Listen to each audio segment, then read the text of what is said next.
अस्सलाम वालेकुम। आज मार्केट 178 पॉइंट माइनस क्लोज हुई है। हाईली वोलेटाइल मार्केट है और ये मैं आपको बहुत अरसे से कह रहा हूँ कि अब जो मीडियम टर्म इन्वेस्टर हैं या जो शॉर्ट टर्म इन्वेस्टर हैं वो पैसे बना नहीं सकेंगे।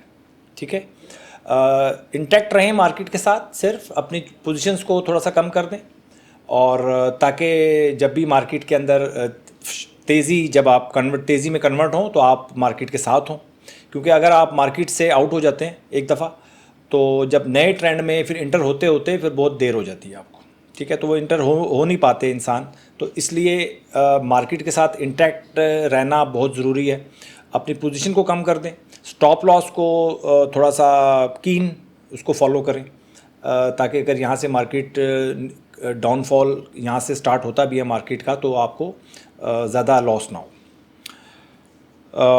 जो लॉन्ग टर्म इन्वेस्टर हैं उनको भी मैं 3-4 दिन हो गए बार बार बता रहा हूँ कि आपको डेली बेसिस के ऊपर मार्केट नहीं देखनी है। अगर डेली बेसिस के ऊपर मार्केट देखेंगे तो फिर आप परेशान होंगे। जो कुछ भी करना है यहाँ पर इस लेवल के ऊपर आप करके चले जाएं घर, और उसके बाद जब नेक्स्ट लेवल जो आपकी डायरी पे लिखा हुआ उसके मुताबिक आकर अपने ऑर्डर्स को एग्जीक्यूट करें और उस वक्त तक सुकून करें जब तक कोई नया ट्रेंड मार्केट बना नहीं लेती।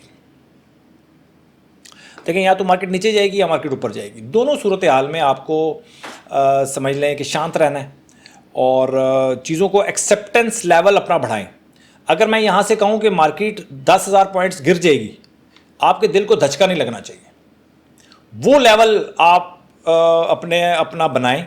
मैं कहता हूँ यहाँ से 30,000 मार्केट नीचे गिर जाए, आपको धचका नहीं लगना चाहिए।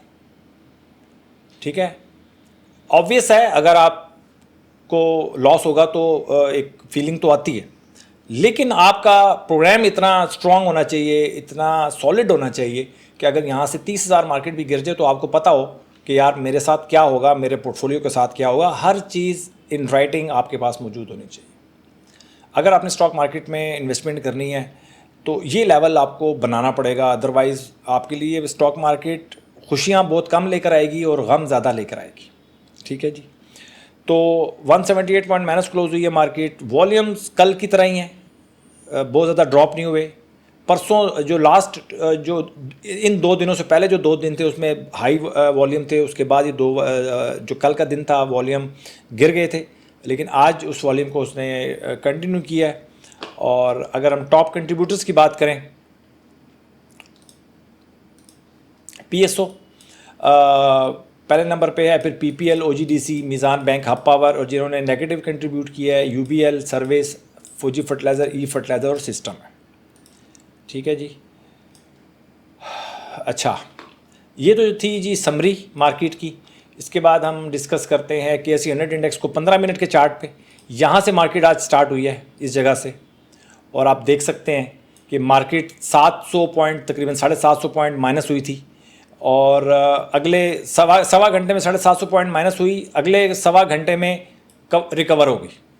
फिर तकरीबन सवा घंटा मार्केट गिरी 300-400 पॉइंट माइनस, उसके बाद फिर रिकवर हो गई और 178 पॉइंट माइनस क्लोज हुई मार्केट।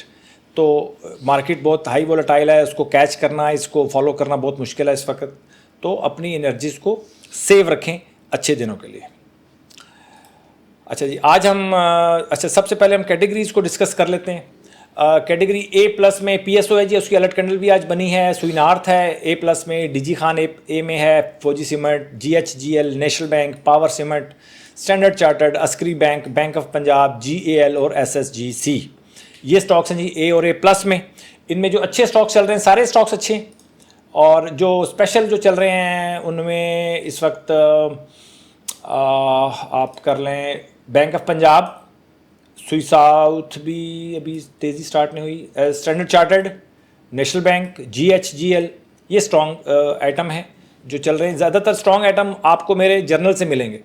मेरा ये कैटेगरीज तो हैं ही स्ट्रॉन्ग, मेरी लिस्ट अच्छी है, बड़ी कीमती लिस्ट है। इससे ज़्यादा मेरा जर्नल जो है वो आप उससे देख सकते हैं कि कौन से स्टॉक्स जो है इस टाइम मार्केट में परफॉर्म कर रहे हैं, वो आपको मेरी जर्नल से पता चलेगा आपको। ठीक है, जो जर्नल में नहीं है वो स्टैंडर्ड चार्टर्ड नहीं है, किसी वजह से मैंने मिस कर दिया था। उसके बाद पावर सीमेंट पेनी स्टॉक होने की वजह से मैंने उसमें काम नहीं किया। बैंक ऑफ पंजाब में मैंने काम नहीं किया पेनी स्टॉक होने की वजह से। जो बाकी आपको स्टॉक्स जो अच्छे स्टॉक्स हैं वो आपको मेरे जर्नल में मिलेंगे। तो जर्नल की बात करें तो जर्नल में पायनियर सीमेंट का स्टॉप लॉस आज हिट हो गया जी 6% पे। मैक्सिमम गया था 1.52%, कल लिया था, आज स्टॉप लॉस हिट हो गया इसका। इसके अलावा जो मेन आइटम चल रहे हैं, 9% प्रॉफिट चल रहा है मैपल लीफ सीमेंट में, 5% प्रॉफिट चल रहा है NATF में, 9.89% प्रॉफिट चल रहा है स्वीनार्थ में, और 8% प्रॉफिट चल रहा है GHGL में। ये सूरत हाल है। और ज़्यादातर स्टॉप लॉसेस मेरे हिट हो जाते हैं क्योंकि स्टॉक्स 8% से या तो वापस आ जाते हैं या 12% से वापस आ जाते हैं।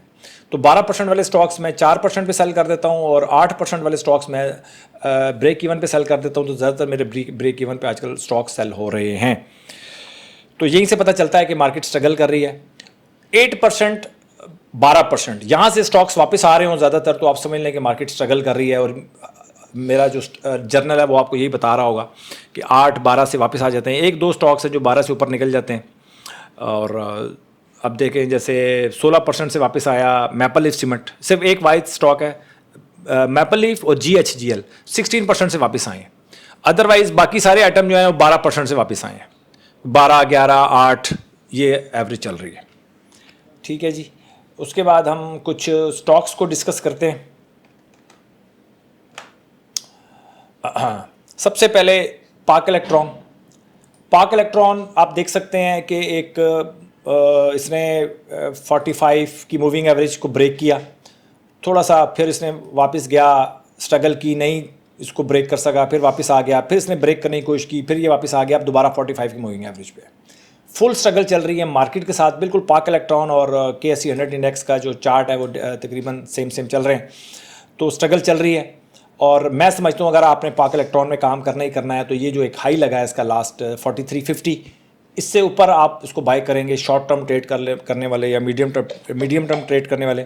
इससे पहले इसमें इंटर नहीं होंगे। नीचे जा रहा है इसको जाने दें, लेकिन अगर मोमेंटम बनाता है 4350 से ऊपर पहले इसका मोमेंटम नहीं बनेगा। ठीक हो गया जी।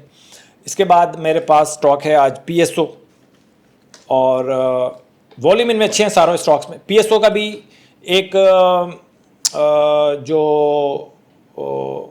आज इसकी बनी है अलर्ट कैंडल, तो 3 अच्छी कैंडल्स बन गई हैं। अगर आज का हाई क्रॉस होगा तो कल हम इसको बाय करेंगे। मार्केट स्ट्रगल कर रही है, ये स्टॉक भी स्ट्रगल कर रहा है, लेकिन बाय कर लेंगे, कोई मसला नहीं है। और इसके अलावा बैंक ऑफ पंजाब अच्छा ट्रेड कर रहा है, बहुत अच्छा ट्रेड कर रहा है। यहाँ पे एक छोटा सा इसने एक कप सा बनाया है, एक इस तरह यू बनाया है इसने। तो हम क्या करेंगे, इसको भी हम क्रॉस होने देंगे। 13 रुपये 39 पैसे, 13 रुपये 45 पैसे से वापस आया है। आज क्लोज हुआ 13 रुपये 16 पैसे। तो स्ट्रगल कर रहा है ये भी। 13 रुपये 39 पैसे से ऊपर ज़्यादा सस्टेन नहीं कर सका, तो 13 रुपये 39 पैसे से ऊपर क्लोजिंग चाहिए। 13.39 से ऊपर अगर क्लोज हो जाता है तो फिर तो ये अच्छा है। और जो शॉर्ट टर्म ट्रेड करने वाले हैं, मैं समझता हूँ उनको थोड़ा सा वेट करना चाहिए। 13 रुपये 40 पैसे से ऊपर अगर क्लोजिंग दे देता है तो फिर ये बैंक ऑफ पंजाब मज़ीद बेहतर हो सकता है। वैसे तो इसने बहुत अच्छी मूव दी है, बहुत अच्छी मूव दी है। इस मार्केट में इतनी अच्छी मूव मिल जाना, इन स्टॉक्स को आप इसको पॉइंट आउट कर लें। मैं आपको बताऊं पिछले 10-15 दिनों की जो मेरी कैटेगरीज की लिस्ट है, जो स्टॉक A और A+ में आया उनको आप नोट कर लें। उन्हीं स्टॉक्स ने, अगर मार्केट ने यहाँ से अल्लाह करे कि यहाँ से मार्केट परफॉर्म करे, ऊपर जाए, अपना जो अपवर्ड ट्रेंड है उसको कंटिन्यू करे, तो इन्हीं स्टॉक्स ने परफॉर्म करना है। नीचे से बहुत स्टॉक्स कम आएंगे, D, B, C से बहुत कम स्टॉक्स आपको परफॉर्म करने के लिए आएंगे। ज़्यादातर जो स्टॉक्स होंगे वो A और A+ में रहे हैं पिछले 10 से 15 दिनों में, जिन्होंने अगेंस्ट द विंड अपने आप को प्रूव किया है, उन्होंने ही आगे जाके परफॉर्म करना है। ये बात नोट कर लें। उन स्टॉक्स की लिस्ट बनाना शुरू कर दें आप। ठीक है। अच्छा जी, बैंक ऑफ पंजाब उनमें से एक है। उसके बाद SSGC है। SSGC को भी देखेंगे अगेंस्ट द विंड खड़ा हुआ है जी, नीचे से ऊपर आया है, लेकिन 45 की मूविंग एवरेज आज इसने ब्रेक की है। एक आध दिन और चाहिए। अगर कल का दिन भी अगर अच्छा लगा लेता है तो कल के हाई के ऊपर हम परसों उसको बाय करेंगे सुई साउथ को। ठीक है। तो कुछ स्टॉक्स हैं जो ताज़ा हवा का झोंका बन के आते हैं स्टॉक मार्केट में, लेकिन मार्केट के जो गर्म हवा के जो थपेड़े हैं उस हवा को भी गर्म कर देते हैं और वो स्टॉक थोड़ा सा नीचे चला जाता है। तो स्टॉक स्ट्रगल कर रहे हैं, कुछ स्टॉक स्ट्रगल कर रहे हैं, लेकिन मार्केट जो है वो सेलर्स ज़्यादा इस वक्त हावी मुझे नज़र आ रहे हैं। और देखते हैं कि किसकी जीत होती है। अभी फ़िलहाल मार्केट में जो सेलर्स हैं वो हावी हैं, जीते नहीं हैं। ये मैं पिछले एक हफ्ते से कह रहा हूँ, वो जीते नहीं हैं, लेकिन कब तक हमारे जो बायर्स हैं वो खड़े रहेंगे, इसको देखने की ज़रूरत है। लेकिन आप बहुत ज़्यादा इस लड़ाई में आपको पिसने की ज़रूरत नहीं है, अपनी पोजीशंस को कम करें और स्टॉप लॉस के साथ आप चलें। और जो लॉन्ग टर्म वाले हैं भाई, वो मार्केट को देखें ही ना। वो मार्केट को देखेंगे तो परेशान होंगे। जो कुछ करना है, अगर आपने कोई इस लेवल के ऊपर बाइंग करनी है, कुछ करना है, बाइंग करें और बस सो जाएं जाके। ठीक हो गया जी। अपना बहुत ख्याल रखें। और ये मेरी जितनी भी वीडियो थी, ये शॉर्ट टर्म ट्रेड करने वालों के लिए है, मीडियम टर्म ट्रेड करने वालों के लिए है। जो लॉन्ग टर्म ट्रेड करना चाहते हैं, मेरा उनके साथ एक अच्छी खासी डिबेट चल रही है अभी। और बहुत प्रॉब्लम है मुझे लॉन्ग टर्म जो ट्रेड करते हैं। बहुत सारी चीज़ें मैंने तैयार की हैं, वो आपके सामने रखूँगा। आज एक चीज़ मैं कल लॉन्ग टर्म वालों के लिए 2-3 चार्ट्स को मैं डिस्कस करूँगा और उसको मैं जवाब आपसे मांगूंगा कि यार ये सिनेरियो अगर बनता है तो आप कहाँ पे स्टैंड करेंगे और कैसे इसको आपको मैनेज करेंगे।